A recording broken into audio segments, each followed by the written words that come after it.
Hello বন্ধুরা, এখন বিকেল 4টে বাজে। এবার আমরা রেডি হব বিয়ে বাড়ির উদ্দেশ্যে।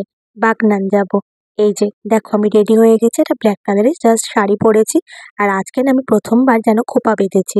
আর খোঁপাতে আর্টিফিশিয়াল দুটো ফুলও গুঁজে নিয়েছি। আর এই হারটা পরে নেবো, ব্যাস। এবার চলো বেরোই। এই যে বেরিয়ে গেলাম, প্রায় এখন 5:30 বাজতে চলেছে। আমরা বেরোলাম বাগনানের উদ্দেশ্যে। এই যে এখনো পর্যন্ত আমি ভালো মতো খোঁপাটাকে বারবার করে দেখছি, কারণ এই প্রথমবার খোঁপা বেঁধে কোনো বিয়ে বাড়িতে যাচ্ছি। দেখো সূর্যাস্ত হতে চলেছে। আর এই আমরা বালি ব্রিজ ক্রস করলাম। দেখো কি ভালো লাগছে না বিকালটা, বালি ব্রিজে না বিকালে খুব ভালো লাগে জানো তো। এই যে আমার হাজবেন্ডের সাথে একটা ছবি তুলেছি আমি, সে জানে না যদিও।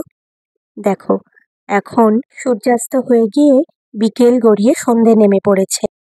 আমরা ধুলাগড়ে দাঁড়িয়ে চা বিস্কিট খেয়ে আর আমার হাজবেন্ড একটা স্যান্ডউইচ খেয়েছিল। তারপর আমরা আবার বেরিয়ে পড়েছিলাম। আর বেরিয়ে আমরা বাগনান পৌঁছেছিলাম প্রায় 7:30।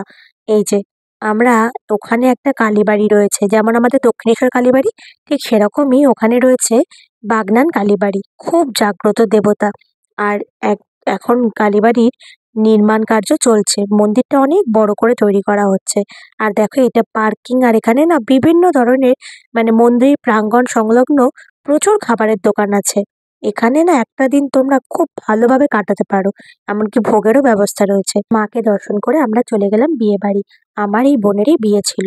এরপর ওখানে গিয়ে আমার শ্বশুর শাশুড়ি, এই যে আমার ছোট ননদ, সবার সাথেই অনেক ছবি তুললাম আমরা। আর খুব মজা করলাম। এই দেখো বিয়ে বাড়িটা খুব সুন্দর করে না সাজিয়েছিল।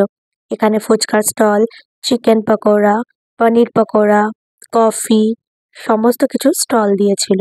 আমরা খুব মজা করেছি জানো তো। আর ওখানে খাওয়া দাওয়া করে তারপর খুব বেশি দেরি করবো না বলে না খেতে বসে গিয়েছিলাম। কারণ আমার ছেলে তো আমাদের সাথে যায়নি, আমি আর আমার হাজবেন্ডই গিয়েছিলাম।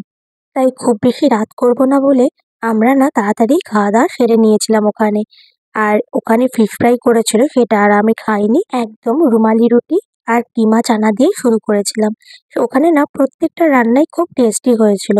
খেয়ে দিয়ে উঠে যখন 10টার সময় বেরোলাম বাইরে, দেখলাম লোকের লোকারণ্য। আর বেশি রাত করলাম না, বেরিয়ে পড়লাম বাড়ির উদ্দেশ্যে। কারণ আমার ছেলে যায়নি বলেই আরো প্রবলেম তৈরি হয়েছিল কালকে। আর এই দেখো কত রাত হয়ে গেছে, চতুর্দিক যেন নিস্তব্ধ।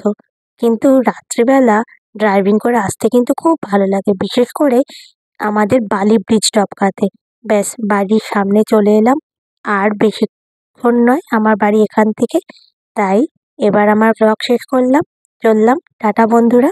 আর সবাইকে জানাই শুভরাত্রি।